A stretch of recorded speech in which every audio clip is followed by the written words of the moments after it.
नमस्कार, मैं हूं गौरव अग्रवाल और नोट बैंक के बाद अब सरकार बेनामी संपत्ति पर वार करने जा रही है। अगर आपके पास कोई बेनामी संपत्ति है तो ये खबर ध्यान से देख लीजिए, क्योंकि बेनामी संपत्ति पर अब सरकार कोई रियायत नहीं देने जा रही। मेरे साथ इस मुद्दे पर बात करने के लिए कुछ खास मेहमान जुड़ेंगे, लेकिन उससे पहले ये रिपोर्ट देखिए। नोट बैन के बाद अगर आप सोच रहे हैं कि सरकार काले धन पर यही रुकने वाली है तो आप गलत सोच रहे हैं, क्योंकि जी बिजनेस आपको बताने जा रहा है कि सरकार के दिमाग में क्या चल रहा है। अगर आप बेनामी संपत्ति खरीद चुके हैं या फिर खरीदने जा रहे हैं तो ये खबर ध्यान से देख लीजिए। सरकार ने बेनामी संपत्ति एक्ट 2016 को 1 नवंबर से लागू कर दिया है और अब सरकार इसे लागू कर बेनामी संपत्ति पर सर्जिकल स्ट्राइक करने जा रही है। हम इसे सर्जिकल स्ट्राइक इसलिए कह रहे हैं क्योंकि खुद प्रधानमंत्री बेनामी संपत्ति के खिलाफ मुहिम चलाने का ऐलान कर चुके हैं। बिल्डरों से मेरी शिकायत नहीं है, उनका तो काम है मकान बेचना, लेकिन गोवा में जिसकी 7 पीढ़ी में कोई गोवा रहता नहीं है, वो पैदा हुआ कहीं और, काम कर रहा है दिल्ली में, बड़ा बाबू है, फ्लैट खरीदा गोवा में, किसके नाम? खुद के नाम खरीदते हैं क्या? औरों के नाम से खरीदते हैं, नहीं खरीदते लोग। हमने कानून बनाया,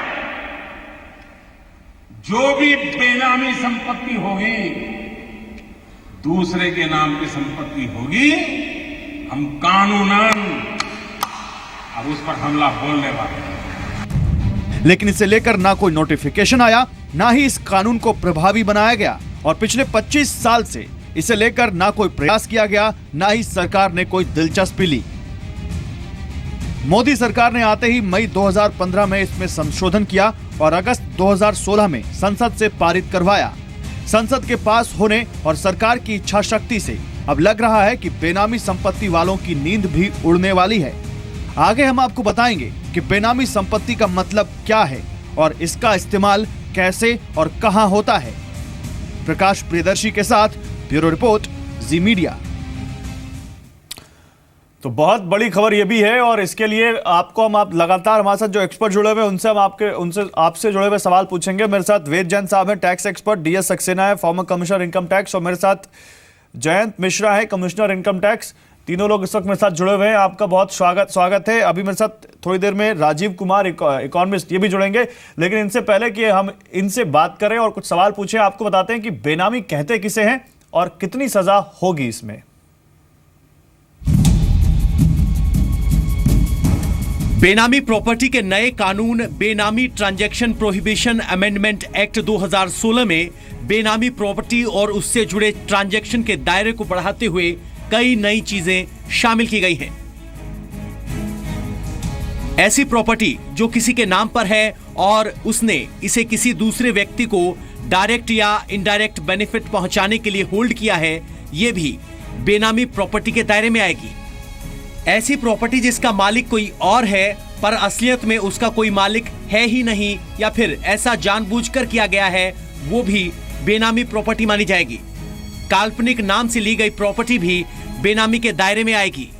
किसी प्रॉपर्टी के मालिक का पता नहीं चल पा रहा हो तो वो भी बेनामी के दायरे में आएगी। 1988 के एक्ट में जो कमियां थी उसको दूर करते हुए सरकार ने नए एक्ट में सजा के प्रावधान को काफी कठोर बना दिया है। बेनामी प्रॉपर्टी एक्ट के दायरे में कोई आता है और गलती पाई जाती है तो सजा के रूप में कम से कम 1 साल, जबकि अधिकतम 7 साल की जेल जाना होगा। इतना ही नहीं, वो प्रॉपर्टी तो सरकार जब्त करेगी ही, उसके फेयर मार्केट वैल्यू पर 25% की पेनल्टी भी चुकानी होगी। मतलब प्रॉपर्टी भी गई, सजा भी हुई और 25% की पेनल्टी भी। नए एक्ट में यह भी कहा गया है कि सजा सिर्फ उसे ही नहीं होगी जिसने बेनामी प्रॉपर्टी पैदा की और फंडिंग की, बल्कि उसे भी होगी जिसके नाम पर यह जमीन ली गई या जो बेनामीदार है। सवाल उठता है कि अगर सरकार बेनामी प्रॉपर्टी के बड़े नेटवर्क में सेंधमारी करती है तो उससे देश की अर्थव्यवस्था और आम कंज्यूमर पर क्या इंपैक्ट होगा। जानकार मान रहे हैं कि रियल एस्टेट में घरों के दाम बेतहाशा बढ़ाने में ऐसे ही लोगों का हाथ है। बेनामी पर लगाम लगाने के बाद प्रॉपर्टी की कीमतें कम होंगी। दूसरा, रियल इकोनॉमी ग्रोथ का फायदा जमीन पर दिखेगा। सवाल ये भी उठता है कि क्या बेनामी प्रॉपर्टी डिस्क्लोज करने का वक्त देने के लिए IDS जैसी कोई स्कीम लॉन्च की जा सकती है? टैक्स एक्सपर्ट लोगों को ये सुझाव दे रहे हैं कि रूरल इंडिया में काफी जमीन आपसी सहमति से एक दूसरे के नाम पर होती है। ऐसी जमीन पूर्वजों के समय से ही एक दूसरे के नाम पर चली आ रही होती है। ऐसे में लोगों को अपने कागजात सही कर अपने पास रख लेने चाहिए। जाहिर है ब्लैक मनी के मायाजाल पर बड़ा प्रहार कर सरकार ने साफ कर दिया है कि बेनामी प्रॉपर्टी अगली कड़ी हो सकती है। ऐसे प्रयासों से आने वाले दिनों में अर्थव्यवस्था पर कितना असर होगा, ये वक्त बताएगा। डिमोनेटाइजेशन के बाद अब सरकार की नज़र बेनामी प्रॉपर्टी के काले साम्राज्य पर है। दरअसल सरकार चाहती है कि बेनामी प्रॉपर्टी के तिलिस्म को तोड़ा जाए, जिसने अर्थव्यवस्था के सामने कई तरह की चुनौतियां खड़ी कर दी है। अब ये देखना दिलचस्प होगा कि सरकार बेनामी प्रॉपर्टी के इस काले साम्राज्य पर किस तरीके से प्रहार करती है और कैसे इसे अंजाम तक पहुँचाती है। शिव कुमार के साथ प्रकाश प्रियदर्शी, जी मीडिया।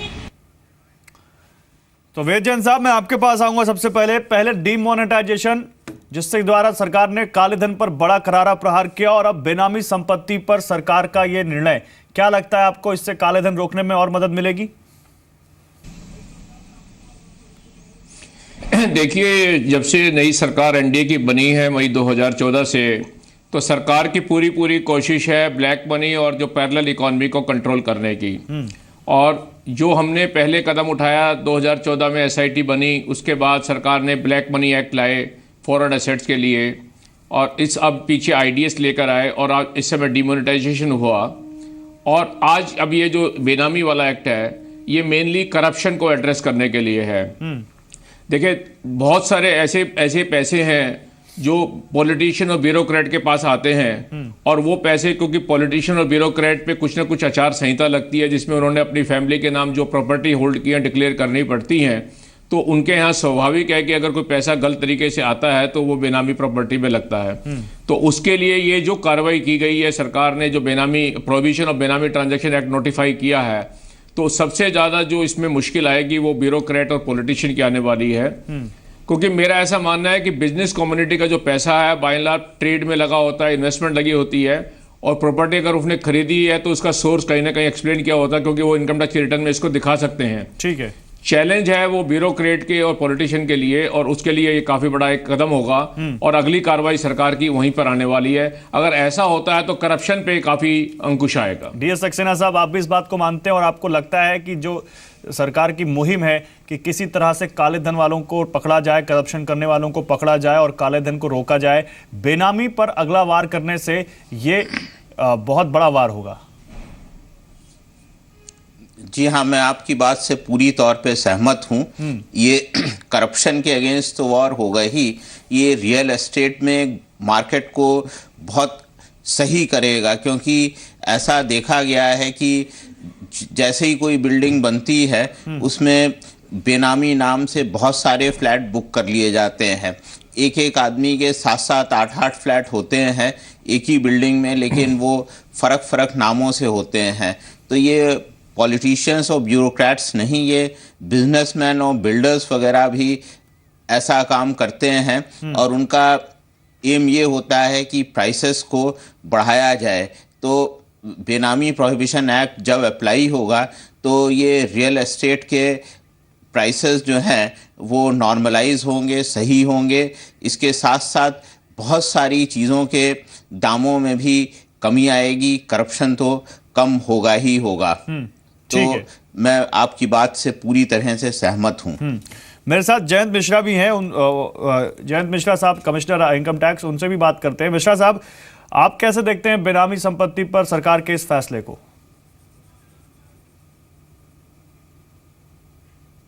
अच्छा, देखिए ऐसा है, बेनामी संपत्ति जो है ये एक पर्शियन वर्ड है, और बेनामी का मतलब है कि जिसके बिना नाम की, लेकिन जिस सेंस में ये प्रॉपर्टी के लिए यूज होता है, तो आमतौर पे इसका मतलब ये होता है कि जो प्रॉपर्टी नाम पे किसी और की है, लेकिन उसका वास्तविक जो मालिक है, जो ओनर है, वो कोई और है।